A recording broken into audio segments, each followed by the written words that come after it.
Hola, ¿cómo están? En este video vamos a analizar los elementos fundamentales del pensamiento de Platón. Platón va a nacer en el 427 antes de Cristo, ¿sí? 427 antes de Cristo y muere en el 347 antes de Cristo en Atenas, ¿sí? Platón va a ser el gran discípulo de Sócrates. Sócrates es el que crea el concepto de universal, ¿sí? Universal sería todo aquello que hace que un objeto es lo que es, ¿sí? Sería aquello que hace que un objeto tenga su nombre. Pero este elemento no es algo material, sino es inmaterial. Pero Platón va a afirmar que existen elementos materiales y elementos inmateriales. Los elementos inmateriales tienen lugar en el mundo conocido como el de las ideas, ¿sí? Inteligible, el mundo inteligible. Y los elementos materiales van a tener lugar en el mundo sensible. Esto lo vamos a analizar en otro video.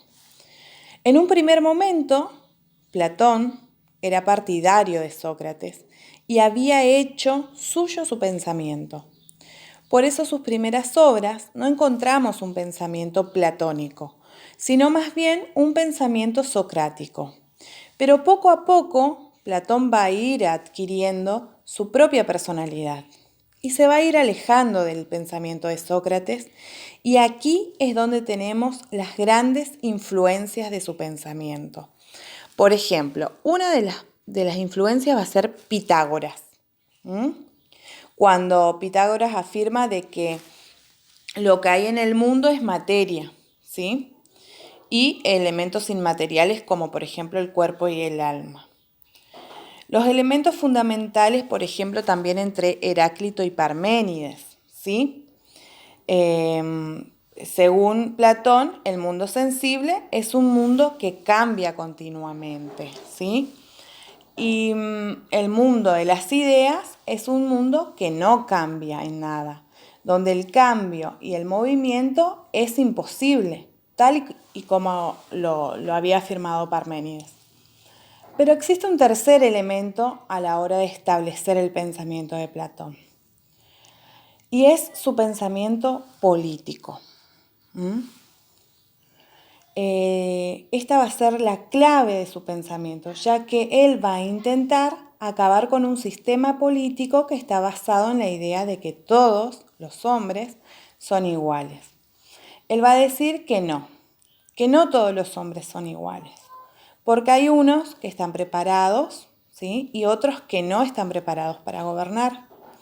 Es decir, que la visión que tiene Platón es una visión elitista, en la cual lo que hace es considerar que una democracia en la cual gobiernan todos están mal gobernados, ya que existen gente que sí está preparada, ¿no?, para gobernar.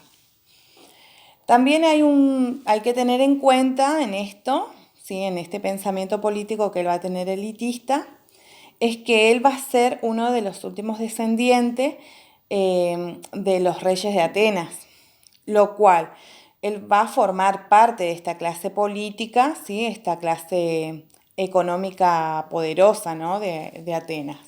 Por eso va a intentar crear un sistema político aristocrático, donde los que gobiernan son los que están preparados, ¿sí?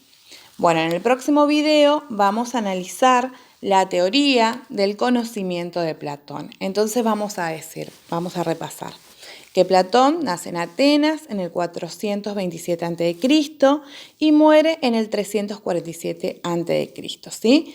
Sus elementos fundamentales de su pensamiento va a ser de que él es discípulo de Sócrates, ¿sí? Sócrates, ¿quién era? El que crea el concepto universal, es decir, lo universal sería aquello que le damos nombre a un objeto, ¿sí? Y este concepto es algo inmaterial. Platón, ¿qué va a considerar? Que existen elementos materiales y elementos inmateriales, ¿sí? La influencia de su pensamiento es, en primer lugar, Pitágoras, Heráclito y Parménides, y su pensamiento político.